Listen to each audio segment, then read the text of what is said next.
Okay, sir, welcome to the ANN podcast. Thank you so much. Yesterday night, we had this terrible news of something that could have been a very big headline in that the Air India and another local aircraft of Nepal were about to crash. In that the two came at a very, very close proximity to one another. So before descending or taking such an ascent, do they not really notify the air traffic control room, or how does it work? I will not talk about that incident particularly because it is under investigation or just incident has been reported, filed, and the actions has been taken. And you can know the details in our Civil Aviation Authority homepage as well. So how does it work in general? So I will not talk into the matter that particular, but just about how does ATC, air traffic controlling, or air traffic controller, or air traffic control officers, these are the basic full forms of ATCs. Yeah, so actually the airspace is of any state, particular state. The airspace from ground to unlimited. The limit is not there. So anything just above your state, land, is the airspace of that state. So to regulate what flies at the airspace, at what maneuvers or what procedures, everything, be it civil or be it military. In Nepal, there is not that much of military airspace like in other countries or our neighboring countries, India as well, or China. But in Nepal, we have the Civil Aviation Authority of Nepal is the stakeholder or the regulatory body, service provider as well as the regulatory for the airspace. So air traffic controller, we are just selected through various interviews, and we are given various trainings just to how to operate or how to manage the airspace. So in this Kathmandu, as this is control aerodrome, we have airspace. You must have heard different types of airspace. There is A, B, C, D, E, F, G, 7 types of airspace. So each type of airspace has different set of rules. So just there are basic 2 types of flight, just for the basic, how Nepal works or ATC in all over the world works. Basic 2 types of airspace, control and uncontrolled. Control means you have to gain or you have to take each and every permission from the ATC or the stakeholder for the start of engine or pushback or be it taxi or be it line up in the runway or while flying in the takeoff path, approach path, or while in the cruising phase. You must be in contact with ATCs. Yeah, and the instructions which ATCs provide are to be adhered, followed strictly in control airspace. So Kathmandu is one example of such airspace, and Nepal has C and G airspace. C is controlled and G is uncontrolled. In C, there is the rule that IFR and IFR flights must be positively separated. All international flights are example of IFR. Or when weather is deteriorating or less visibility, the domestic flights stall or be it trunk route, those medium aircrafts, those are also flying IFR rules. And VFR means when the visibility is good. More than 5 kilometer all over the world, or we call it CAV, okay, CAV, okay, ceiling and visibility, okay. That means more than 10 kilometers, weather is fine, beautiful. So in that case, except international flights, domestic flights can fly VMC, Victor Mike Charlie, or VFR rules. Yeah.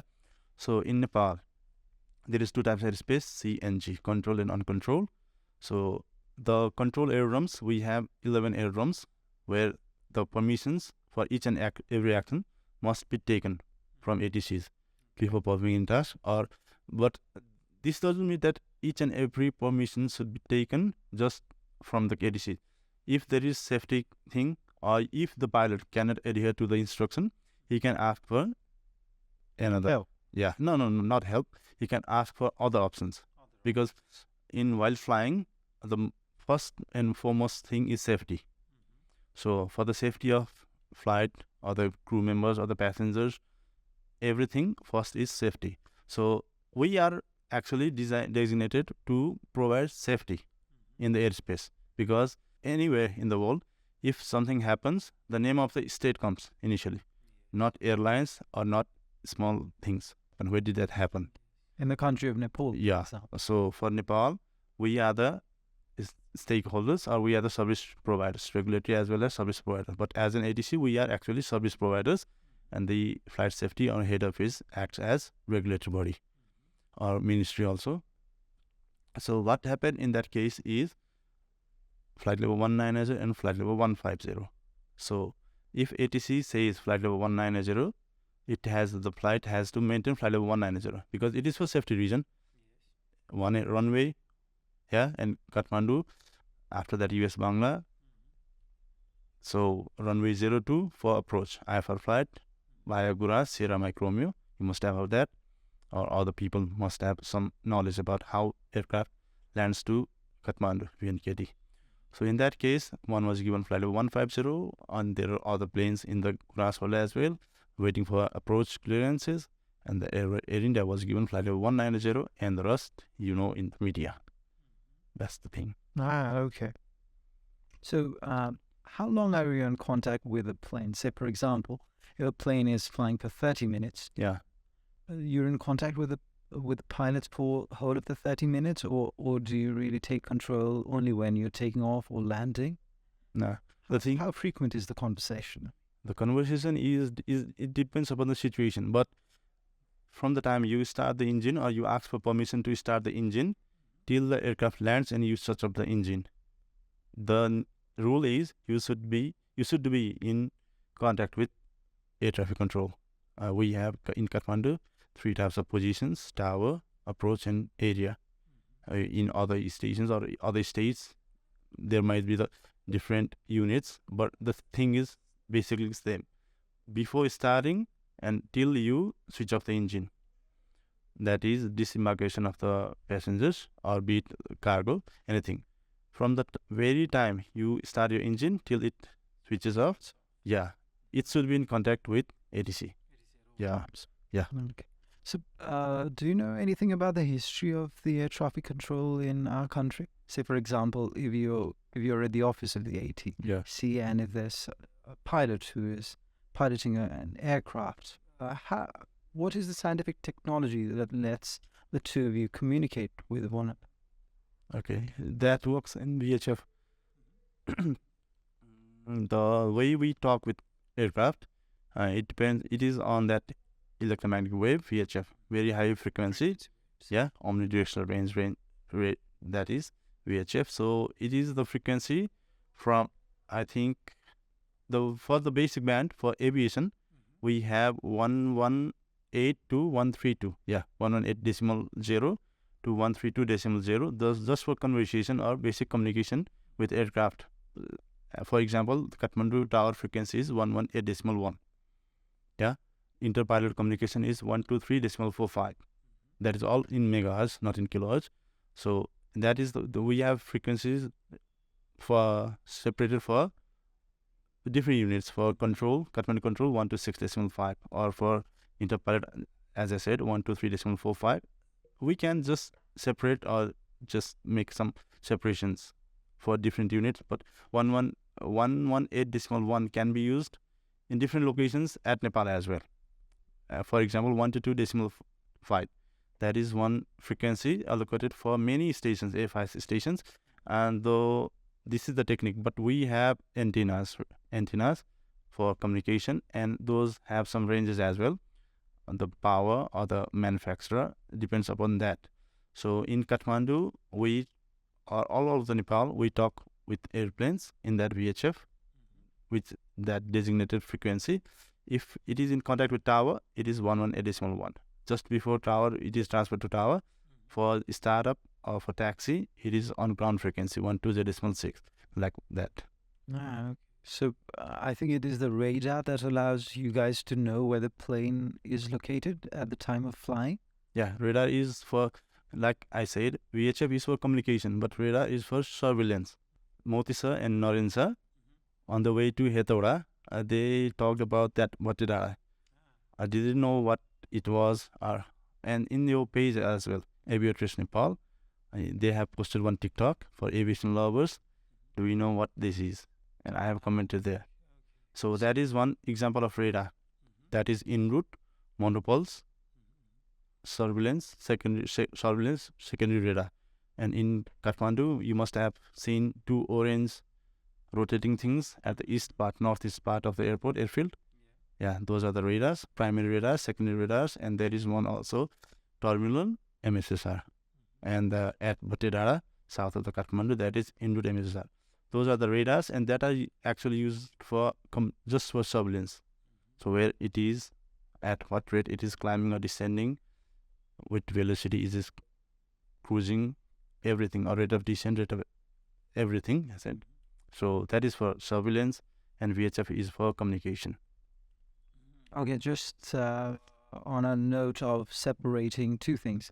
First, we're not Aviation Nepal, although we are renting out the space for now, but we're moving out today to our own location. Okay, so you are in Nepal? Yes, we are Aviation News Nepal. We're not doing this for the college or any other school of technology. Okay, it's just that Motiram sir, me, Surendra sir, all of us happen to be good friends. Okay. And until unless our studio is set up somewhere, we thought that we'd run the podcasts here. Oh, okay. So my bad. You read it in Love for Aviation in Nepal, maybe, instead of the Aviatrace page. I don't really know about the Batidara incident. What happened about the Batidara incident? No, you said that you said that you saw... Okay. No, that... Aviatrace page. I think it was in the page of Aviation News Nepal. I don't know. We can let that slide.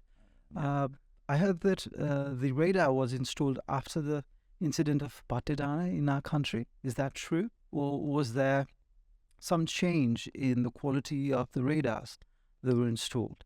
What incident about Batidara? I couldn't get it. No, there was a plane crash, PIA incident. Okay, that was long way back. It was 1992, yeah? 1992. And before that, in our country, there were no radar? Yeah. But actually, not after PIA. After Thai Airways. After Thai Airways. Yeah. In that airlines or that flight, there were many Japanese. So, that was the grand aid from people of Japan, Japanese aid.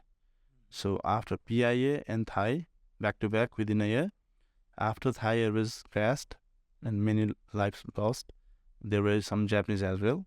So, after in any accident, the state members is also obligated. They are also required to do the investigation.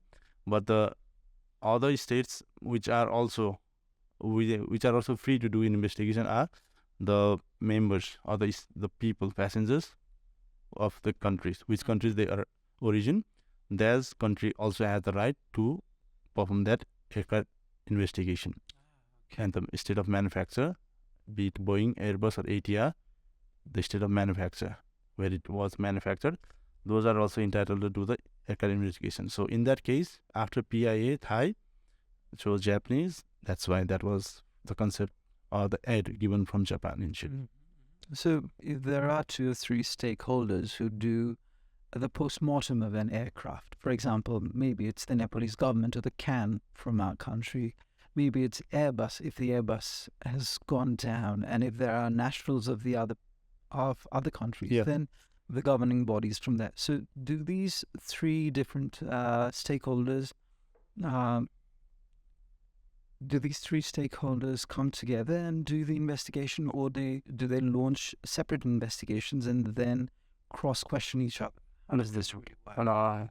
They do not cross-question each other. Actually, there are many five states which are free to do the aircraft investigation. If you are flying over sea, the sea, in some areas, the sea mass belongs to one country, or in other areas, it might not belong to the state of origin. From if, for example, any plane departs from state A, and that where the accident happened over the sea mass, that belongs to state B. So state B is also entitled to do the investigation. A can also do, the state of origin also do, in which the aircraft is actually registered, or which governments or which company, and the state of manufacturer and the people. So there are 5 actually entitled state which can do the aircraft investigation. So as you just asked, they do not interfere or they do not ask each other. They are free to do the investigation on their own based on their team and their support and the government. Many things, there are factors. So they have access to the CBR and FDR black box in general term. So they are also entitled to perform the test over there. They can extract the data and they can visit the site when they want, and they can just perform their investigation on their own at their own basic set of rules. So they do not actually interfere with others, or they don't cross question, and they publish their report based on that scientific data or the factual information. So that's the thing, they don't interfere. So they might or might not be collaborating with one. Yeah. The thing of collaboration might be one thing, but interference, there is no such thing. They might collaborate, because in case of MS-370 Malaysian. Yeah. So that's the costliest. That's the most horrifying of them all. Yeah. No, horrifying. There are other, but in sense of the cost. In the sense of the cost. Yeah. Till date, for most expensive. Yeah. But still not found. All the FDR, CBR, and the records. So how does an air traffic controller like you, for example, take a look at MH370? Because it's dubbed to be the biggest mystery of them all, and nothing has been found of what happened to the plane. So don't you take a look at that incident with some sort of, not some sort of, but a lot of surprise? Yeah. Recently, just 1 week back, I came over that recommendation on YouTube, same that MS-370, and I went over it again. So every time I see, they are, because the videos or the investigations reports, not actually investigation reports, the videos or the documentaries, they are also surprised, because they are the dedicated or the main front runner, which have access to all the information with all other governments or such agencies. They accumulate all the information and make such videos. They are also surprised. And as we, ATC, or this is from Nepal, when you look at that matter, that accident, everything is not as that. There are two things actually. When that is some tragic accident. So when you just truly look into that, the factual informations or the simulations or the after it got lost from the radar, where it went, the military radar also found that. The one non-profit organization which tracks through satellite, they are also into that accident investigation. All the things from every aspect, they do not match. One state finds something, the other party finds other thing, and the other party finds other thing. And as a matter of fact, from the just general perspective, the wreckage should have been found at near Australia, because the seventh arc of something like that. There are many things, but it was found at Africa, very, very far away. So, I would like to conclude by saying one thing: the world is very much big, and just like aerospace or aviation, we do not know each and everything, and there are many things which are just left to be explored. We do not know everything. We do not know everything, or we just, like Einstein said, we have just explored 6%, 9% of our brain. The rest is to be explored, which is within our body. Like that, the world is a world, or the earth and the sea. We do not know much patterns, how it works actually. We are just exploring. So this MS-370 would be one great example for the just investigators or inspectors or the states to look into other factors. Yeah. Okay. So there was a 2 or 3 part documentary that was produced by Netflix about MS-370. Yeah. And there was a person who was interviewed who said, opinions are like assholes. Everybody has one. Yeah. So yeah. In the case of MH370, it seems that everybody has. They're one person. Yeah. They're one. Yeah. Just like I said, 3 parties. I just saw that video. 3 parties, 3 different opinions. Yeah, and I think it concludes by saying that maybe there was a high-level government treason that was involved in that. China was developing a weapon of some sort, biological weapon, and there were a lot of Chinese in there, and that's when the American government wanted to down it. There are things like that as well, and I thought that's a bit far-fetched. Conspiracy theories. Conspiracy theories.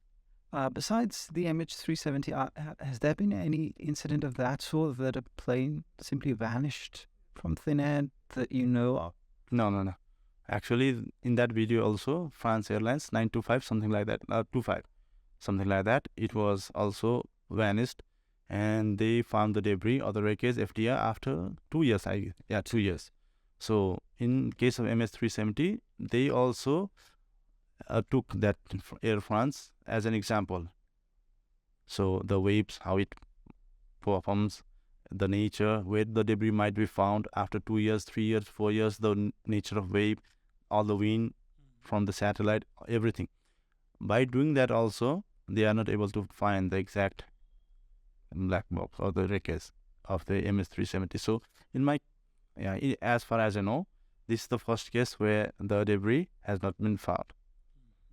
Well, if there are accidents that occur over the ground or in the ground, then you have some possibility of finding the wreckage. So, for example, the ETR 72 that crashed about a few months ago in our country. What role does the ATC play in sort of aiding the investigation, maybe? I think it works in many ways. So, as if in case of Pokhara, there were 2 towers. The ATCs were looking. It was on the final base turn or final approach. So the ATCs were live viewers. They were seeing the actual thing happen as well. Yeah. Or in case of MS370 or other aircrafts, in which we work in radar environment or at night time, or it is cruising at such levels. So we have, as I said, from the time it starts till it lands, it needs to be in contact with any one of the ATC unit. So we have radar environment as well, and the things are seen on the radar scope. So when it as you know, the transponder code, it is used to provide the code for the each and every aircraft, and after they beacon it, we get the signals on the radar scope.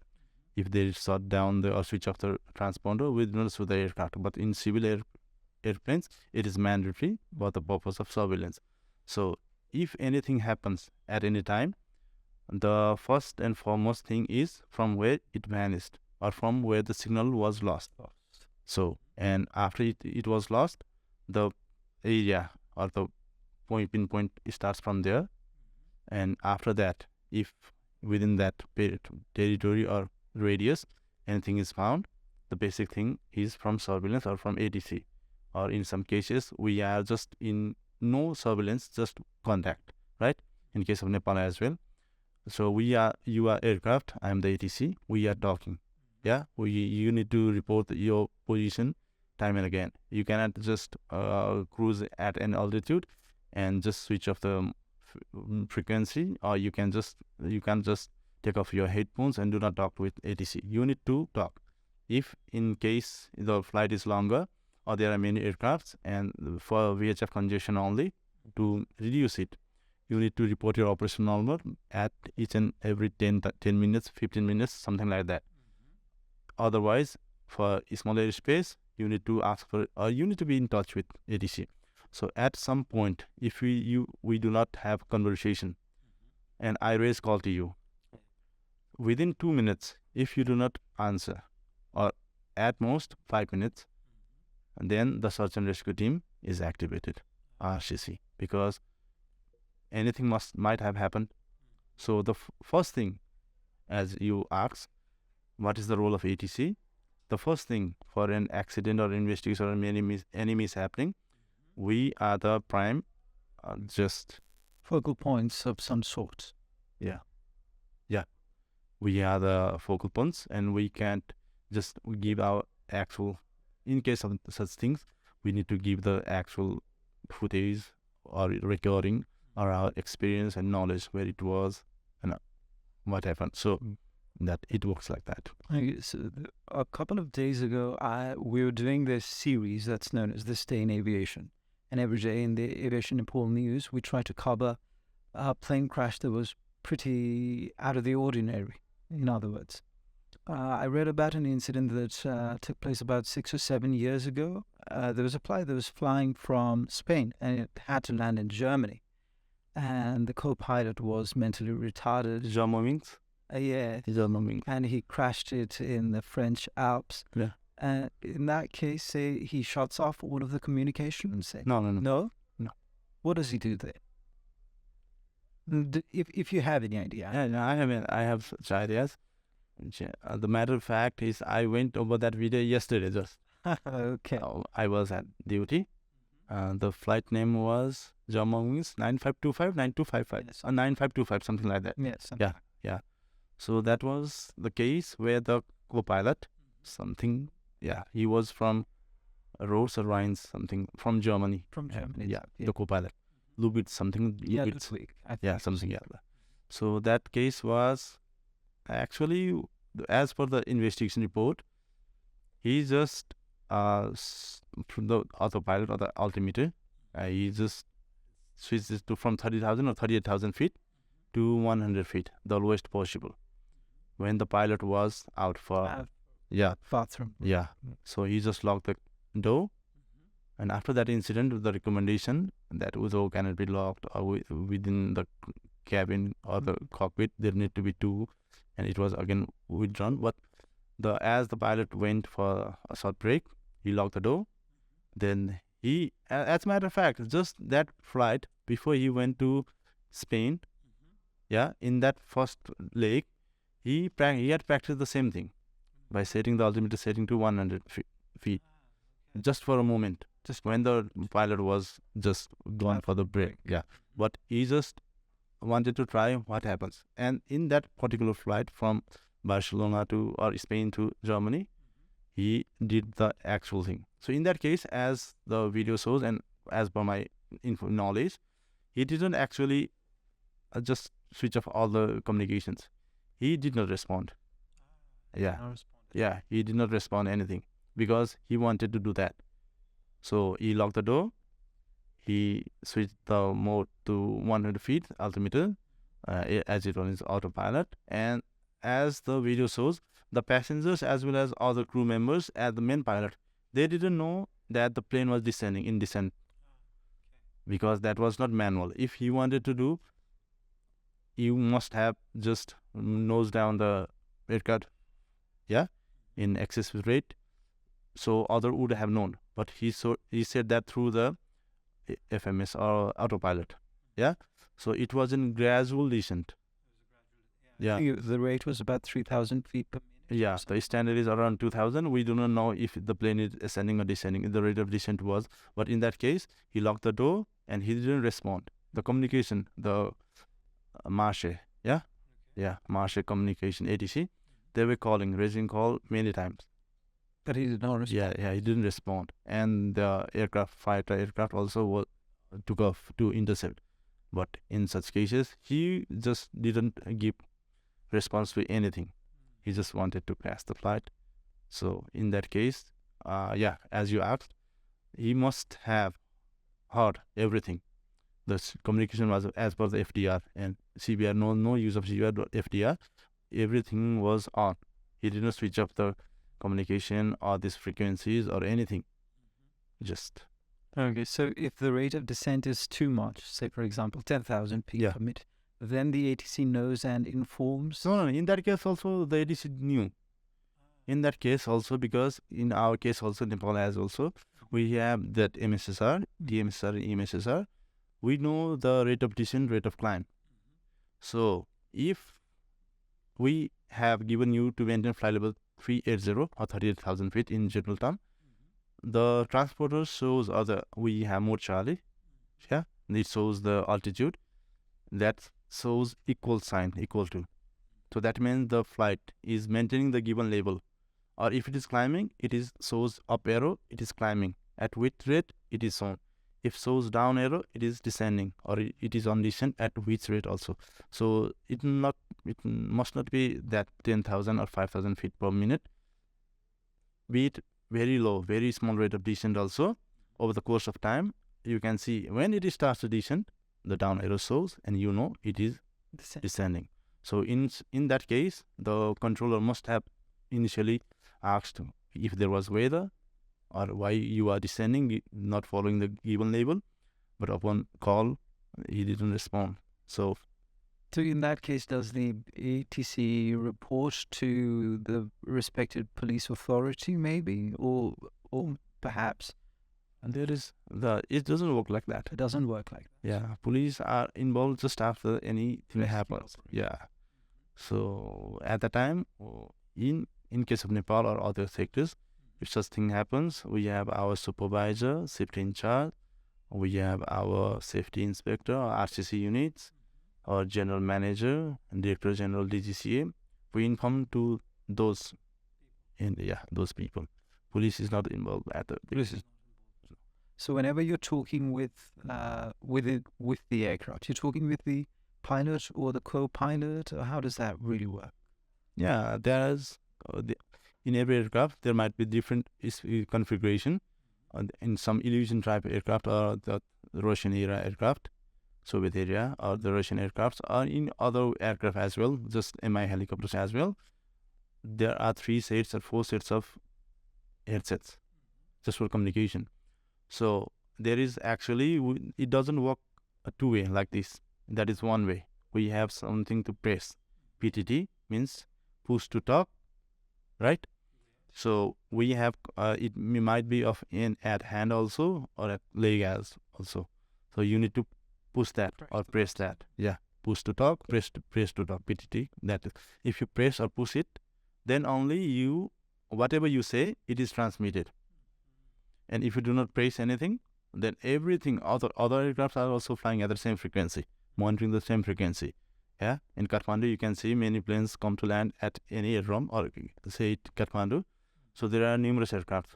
So when you are given clearance to land or make approach or any instructions, we press the PTT, we call your call sign or your designated name, and give the instructions. So others are also monitoring, and you are also monitoring.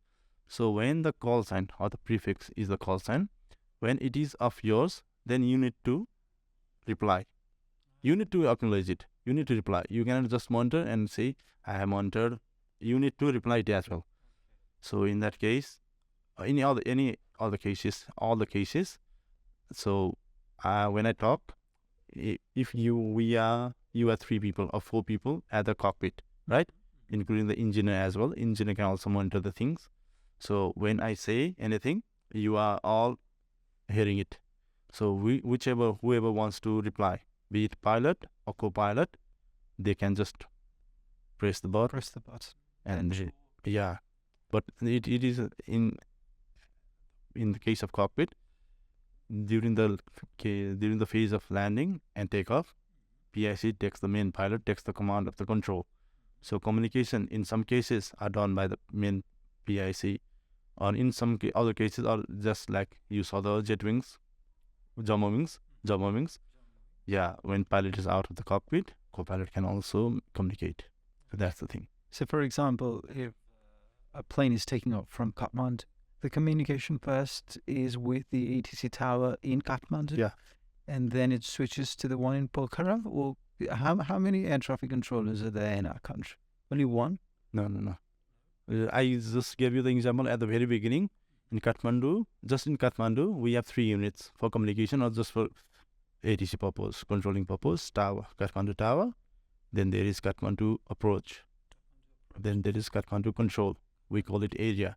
And other airports, aerodromes, they have their separate towers, right? So if the flight is flying from here to Surkhet or Nepalganj, you can say, before the aircraft starts the engine, in Kathmandu also there are 3 positions in tower. So there is ground frequency is one, tower frequency is another. So the aircraft actually calls at the ground frequency for startup. And then for clearance, for taxi, before the traffic enters the runway, active runway is for the tower. main hot seat tower controller. So position ADC we call is aerodrome controller ADC. So at first plane asks for startup or taxi with the ground controller. If all things are set okay, flight plan is received, everything is normal, he gives the startup. If there is delay, no delay, because when the aircraft is ready, there might be weather, there might be other aircraft holding at the Kathmandu ready for approach. So priority should be given for the aircraft in flight in the sky. Yeah. So if the situation all okay, you ask for clearance and startup. I am the ground control. I give you the startup clearance, and I ask you to taxi to such point from where you can enter the runway. Then the communication is transferred to main aerodrome controller. He is responsible for landing of the aircraft at any aerodrome and for takeoff. Yeah. And after some limitations or some jurisdiction, it transfers to Kathmandu approach. In case of Nepal, Kathmandu, it transfers to Kathmandu approach. So they communicate each and everything during their jurisdiction. And after that, if the flight is flying to Nepalganj, it leaves the airspace of Kathmandu approach. It then changes to control or area. So the communication and everything is done at that unit. At the time, this tower is now again busy with their own unit or their own flights. Approach it busy with their own flights. So area, we all have different jurisdictions and airspaces. And in case of flights from other stations to Kathmandu, it talks with that station, be it Nepalganj, then it talks with Nepalganj for startup, taxi, clearance, everything. It flies, right? It takes up. So after some point, or that we have the jurisdiction as well as responsibilities, after it passes that point, it changes to Kathmandu control then from Kathmandu control to Kathmandu approach, and at the landing phase to Kathmandu tower. So it works at their pattern. Well, it's often said that the Nepalese aviation is a bit backward compared to other countries. It's generally the opinion that we're really far behind other countries in terms of our preparation. So you must have been involved in a few trainings outside our country in order to see how the new technology works, or you might have known about it, or you might have read about it or heard about it. Yeah, I can say the particular why Nepal is such and such, or is Nepal back or not. Yeah, you could talk about it. No, I can't, because there are some limitations as well. But as Nepal is a developing country, all those European countries and USA, those are far ahead. Yeah? So in that perspective, as per the situation, as per the economy of the country, we are definitely behind.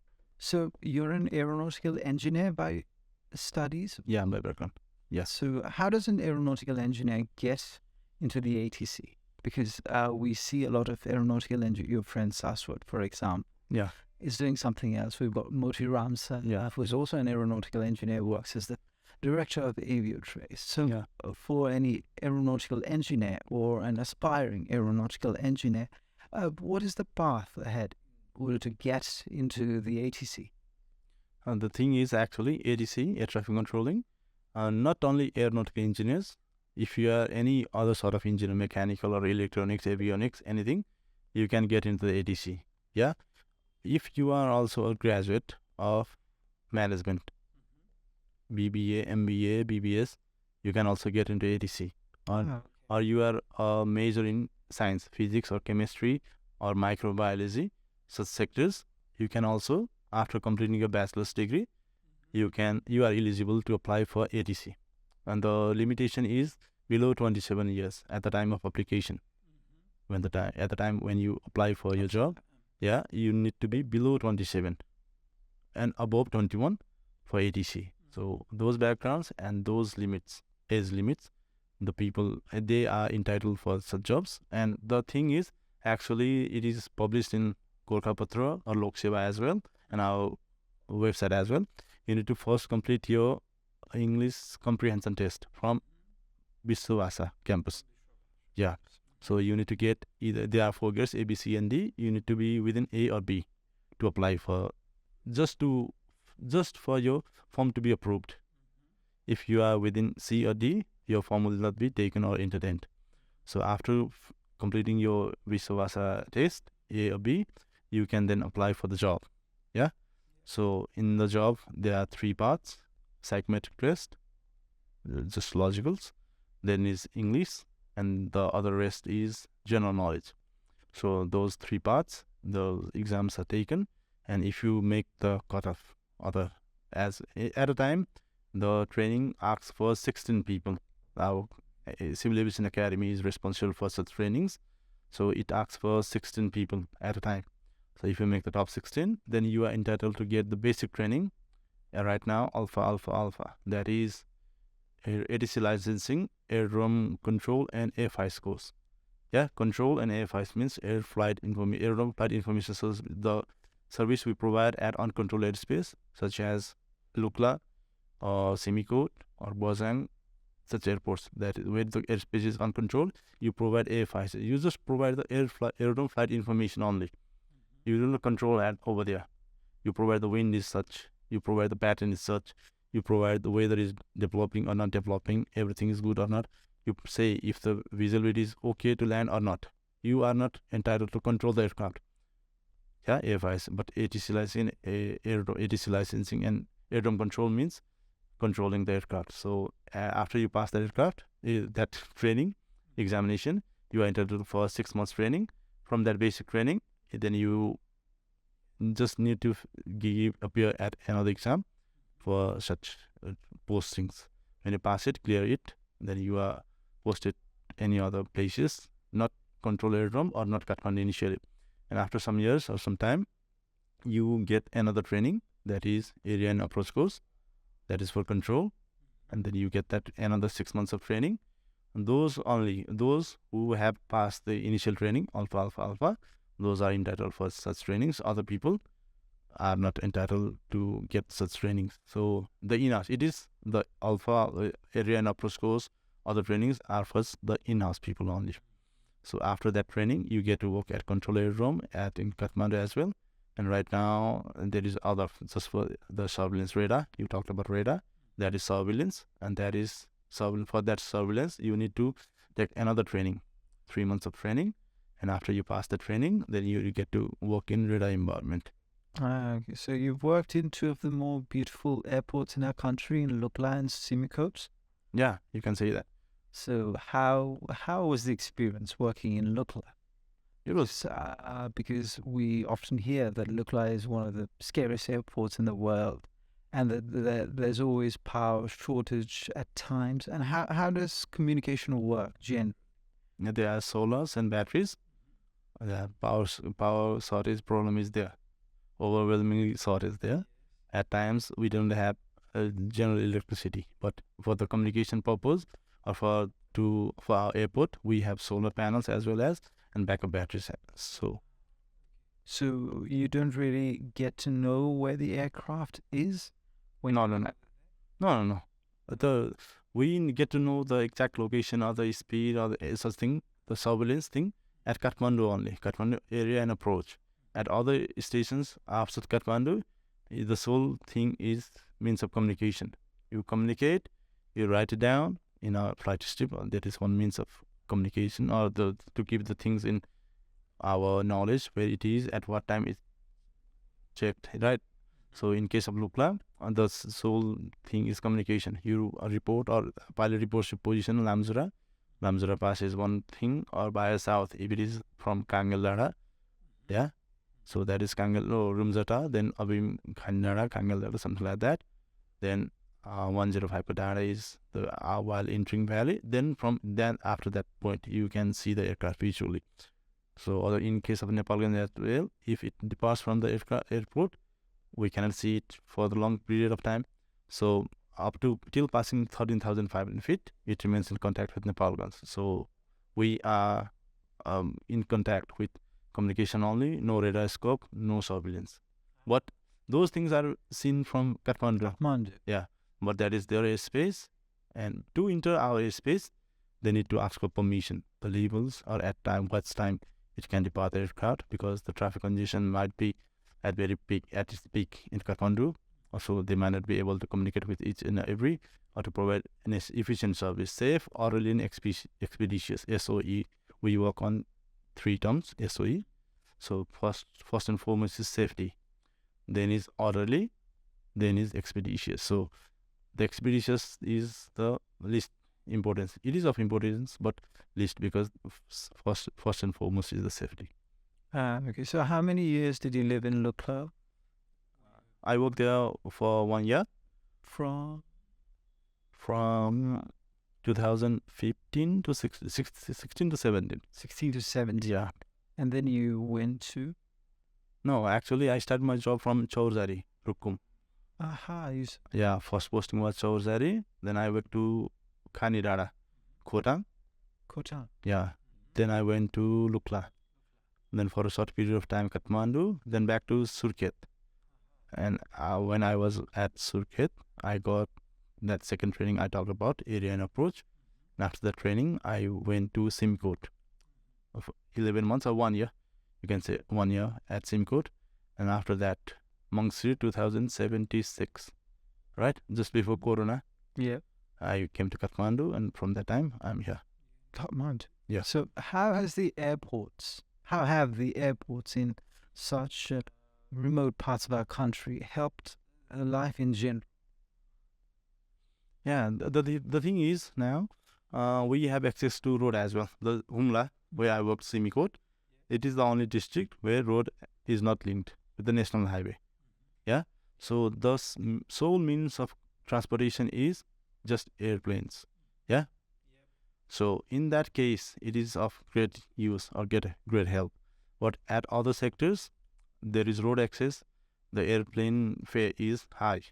Yeah, it needs the plane. Many factors for the price. If it is of short sector, or the flight is of frequent, or the passengers are at great numbers, the frequency is there for the airplanes. Those who are in need, or who have time factor, or who are old age, such people get to travel by plane. Yeah, or in case of emergencies. But in some sectors, at some places, there is no air means of transportation by air. Just now, yesterday, or the day before yesterday, there was one news about Baiteri, Patan Airport as well. Such news comes time and again, be it other airports, yeah, Gulmi, Ilam, or anything, Bozang, Basura, anything, any place. So if the frequency is not there, or the people are not willing to pay that much of amount, the premium, rather than the means of transportation by road, right? So in such cases, there are no flights, and there are some demerits as well in case of emergency, or in case of some hospitalization, or any checkups, or for the old people, there are some setbacks and drawbacks that they cannot travel. But the remote airports have helped a lot for the daily livelihood. Mm-hmm. And the most useful example is of that of Jumla or Rara, Tolpa. When you come by bus or by jeep to Nepalganj, it takes 2 days, 3 days, 4 days. In rainy seasons, you know the thing about Mungin as well. The road might be blocked. And in such cases, that remote places, there are chances of such road blockages. So if there is aeroplane at the flight service, the people are just taking advantage, and that is in one aspect, it is of great use, help. Yeah, whenever we've got the monsoon season, for example, Yeah. there's plenty of landslides, and there are a lot of road accidents that we don't talk about. Yeah. Whenever there's a plane crash, everybody is biting their tongue, but the number of people who die in road accidents in our country is exorbitantly high. Yeah. So how, say for example, in Solukhumbu district alone, there are about 4 airports, I heard. So there's one in Paplu, there's one in Lukla, there's another at the lower Kangaldara, and the other is Sangboche. Yeah. And as you said, it just depends upon the flow of the people if you want to pay the price in order to get there. Yeah. So is research like this not done beforehand? Say you've built the airport, it's of no use, you wasted so much money. Yeah.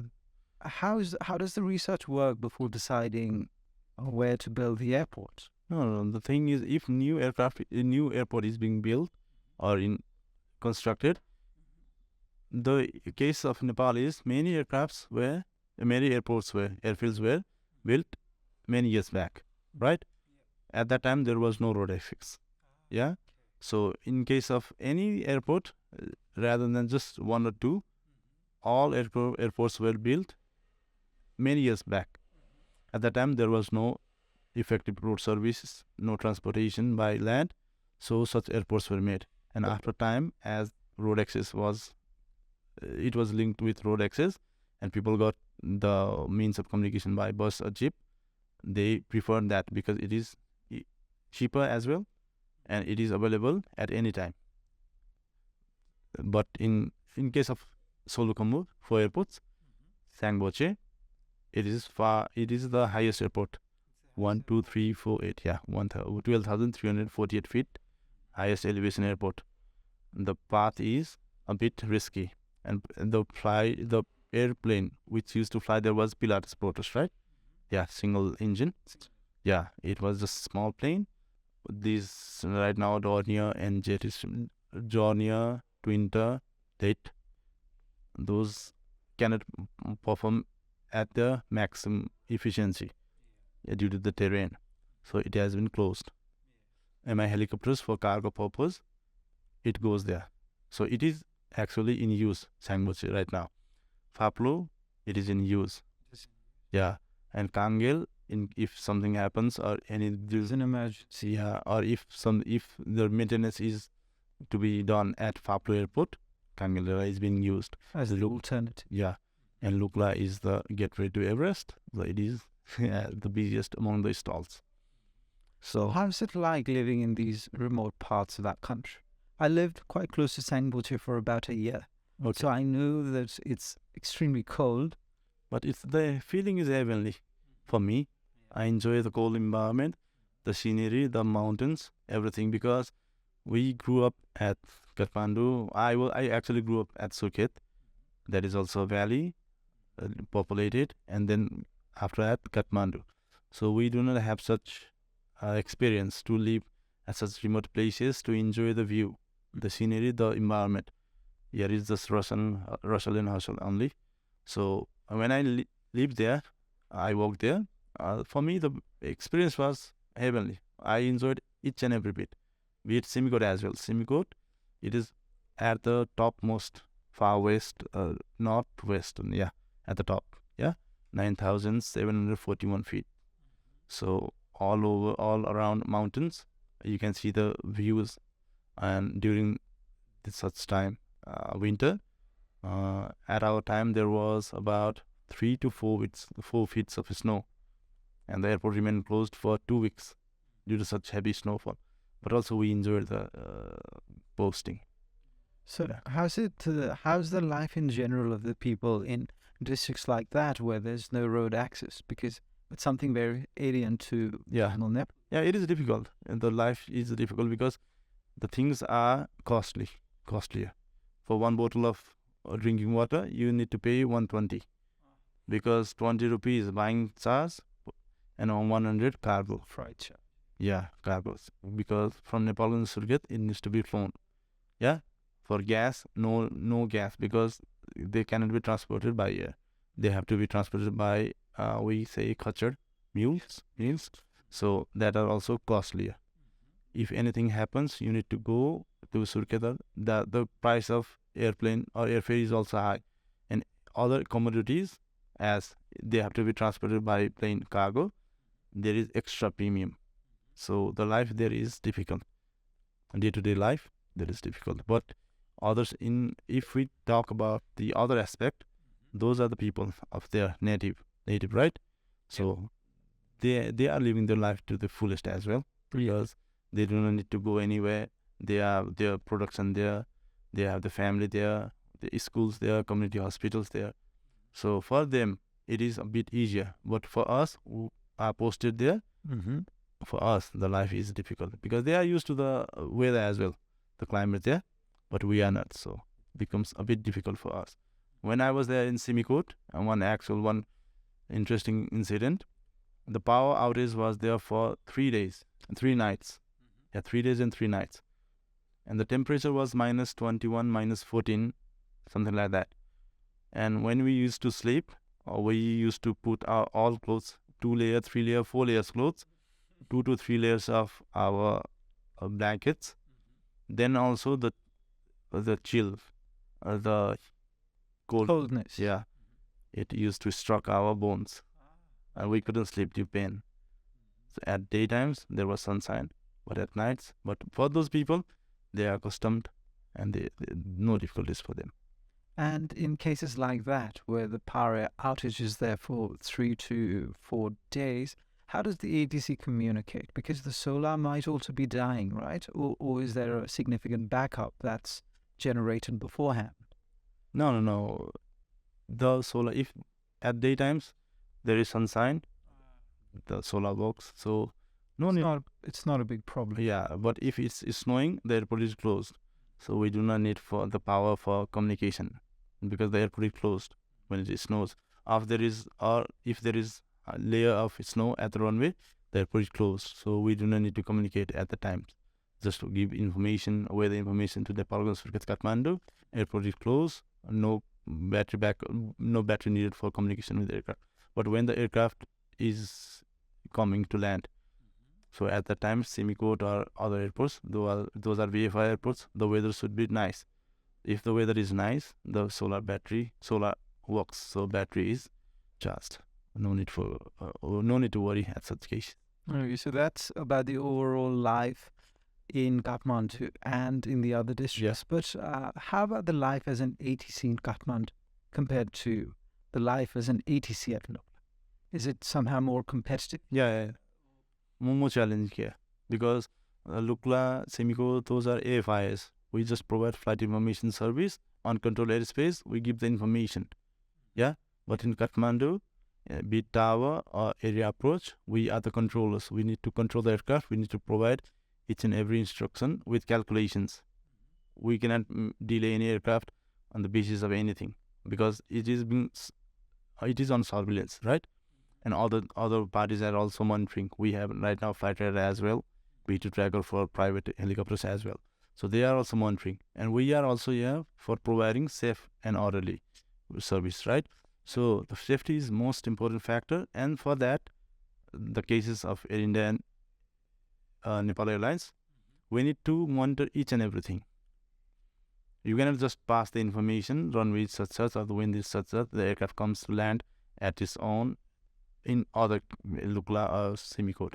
But Kathmandu, you need to monitor each and everything, and you need to just you cannot ask for them to do such things.